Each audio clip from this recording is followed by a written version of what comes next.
All right, it is 9:24 on Sunday, May 17th, and there's the remnants of the last position of Tropical Depression 1, and now Arthur, 10 hours ago, at the time of this recording. So last night, Arthur formed, and a lot of that had to do with the fact that the strength of the wind. Hurricane hunters found 40-mile-an-hour winds and pressure just below 30 inches at 29.59. That's about an hour. This at the time of this recording, it's the information is pretty fresh, about an hour ago. So you can kind of see, a little bit of a eye wall and the feeder bands just not making it anywhere close to the shoreline. That's the satellite. The weather radar is too far out for any of the Dopplers to really get a good reading on it. So we'll go through the wind. Now, this is at 10 a.m. on Sunday morning right now.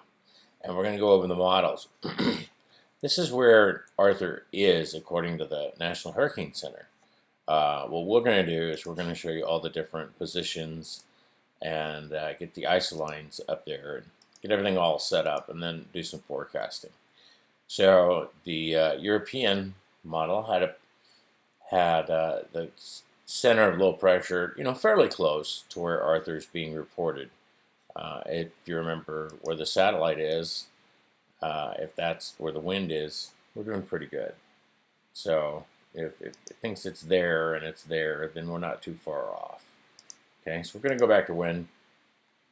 10 a.m. Let's put some pressure isolines in there so that we can compare the GFS. A lot of these, the actual location seems to be further east. This is all good news for land. And the fact that it appears Arthur will remain a fish storm, as they like to say here in Florida. So that's the NAM forecast model. Here's the ERUO and the GFS. So while all of them have a bias to the west, we'll just take that into account and start to go into the future. This is at 5 o'clock tonight.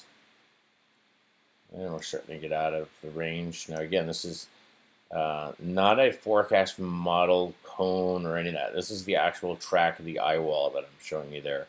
This here is the forecast track, and we'll check the timing of all this. So where's it going to be on Monday at about sunrise? Really and that's where you've seen the warnings that we've been tweeting and posting about, is that it gets close to make it, windy, really windy in some areas, 35 miles an hour from Avon. I mean, I could get closer up, but I want to stay out at this distance, and then take you out another 12, 24 hours and show you it doesn't make landfall.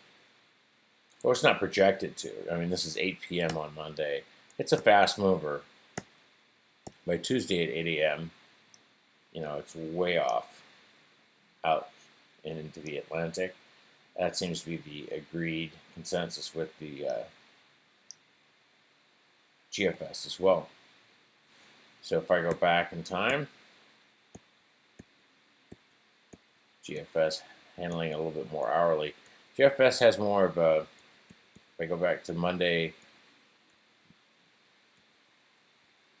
it appears that the GFS has Monday morning at 8 a.m. right off of Havelock, North Carolina, headed towards Kitty Hawk. That's just the GFS.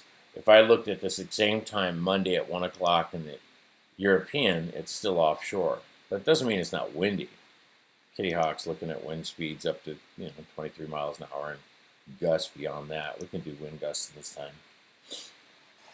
Wind gusts up to 36, up to 48. Where you see the darker colors, 49. So there's the GFS. This is the biggest discrepancy right now.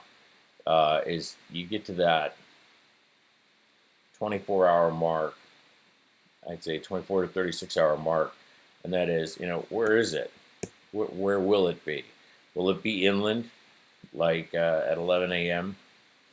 as the GFS, the American model, is suggesting. Then the Outer Banks has about 24 hours to get ready for a windy day with wind gusts up to 46. Kitty Hawk. Let's see if I can get a gust. 37. I mean, this is, I don't want to say nothing, but the Outer Banks are normally used to this kind of stuff. So there you go. That's the difference between the two models. Model at noon, American model. Monday at noon, European model.